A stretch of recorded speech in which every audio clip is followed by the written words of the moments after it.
പ്രളയത്തിൽ തകർന്ന റോഡുകളുടെ പുനർനിർമ്മാണത്തിന് അനുവദിച്ച ഫണ്ട് സ്വന്തം ആവശ്യത്തിനായി ദുരുപയോഗം ചെയ്ത എരുമപ്പെട്ടി പഞ്ചായത്ത് പ്രസിഡന്റ് എസ് ബസന്ത്ലാൽ രാജിവെക്കണമെന്നാവശ്യപ്പെട്ട് കോൺഗ്രസ് മണ്ഡലം കമ്മിറ്റിയുടെ നേതൃത്വത്തിൽ പഞ്ചായത്ത് ഓഫീസിലേക്ക് മാർച്ച് നടത്തി.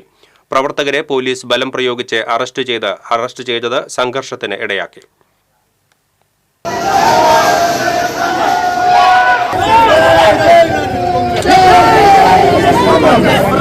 മങ്ങാട് പള്ളിക്ക് സമീപത്തു നിന്ന് ആരംഭിച്ച മാർച്ച് സെന്ററിൽ വെച്ച് പോലീസ് ബാരിക്കേഡ് സ്ഥാപിച്ച് തടഞ്ഞു. തുടർന്ന് നടന്ന പ്രതിഷേധ യോഗം DCC secretary K Ajith Kumar ഉദ്ഘാടനം ചെയ്തു. CPM നേതാവ് കൂടിയായ എസ് ബസന്ത്ലാൽ റീബിൽഡ് കേരളയുടെ 1.5 കോടി രൂപ ദുരുപയോഗം ചെയ്ത് സ്വന്തം സ്ഥലത്തിന് സംരക്ഷണ ഭിത്തി നിർമ്മിച്ചെന്നും വീട്ടിലേക്ക് റോഡ് നിർമ്മിച്ചെന്നും കെ അജിത് കുമാർ ആരോപിച്ചു. ഒരുപാട് ദുരിതങ്ങൾ കഴിഞ്ഞ പ്രളയവും അതിനു മുമ്പുള്ള പ്രളയവും ഒക്കെയായി ബന്ധപ്പെട്ട് എരുമപ്പെട്ടി പഞ്ചായത്തിലുണ്ട്. അതിനുവേണ്ടി സർക്കാർ അനുവദിക്കുന്ന ഫണ്ട് സ്വന്തം വികസനത്തിനായിട്ട് ഉപയോഗിക്കുക എന്ന് പറഞ്ഞാൽ അത് പരമ്പരാഗതമായി ബസന്ത്ലാലിനും അദ്ദേഹത്തിന്റെ പൂർവികർക്കും ഒക്കെ അതാണ് ശീലം.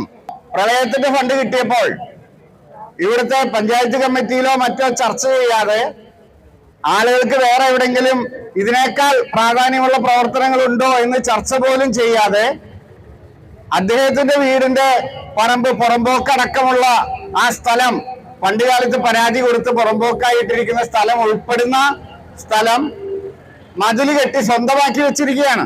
കോൺഗ്രസ് മണ്ഡലം പ്രസിഡന്റ് അമ്പലപ്പാട്ട് മുരളീധരൻ അധ്യക്ഷത വഹിച്ചു. Kadavallur block president Suresh Mamparambil, UDF നിയോജക മണ്ഡലം convener Ambalappatt Manikandan, TK Devasi, PS Suneesh എന്നിവർ പങ്കെടുത്തു.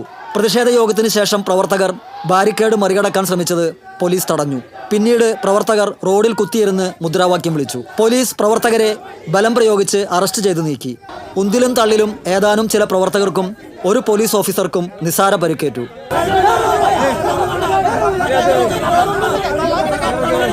മാർച്ചിന് MC Aiju, NK Kabir, Aju Nelluvai, KR Radhika, Sujatha തുളസി, റീന വർഗീസ് തുടങ്ങിയവർ നേതൃത്വം നൽകി. TCV news, Erumapetty.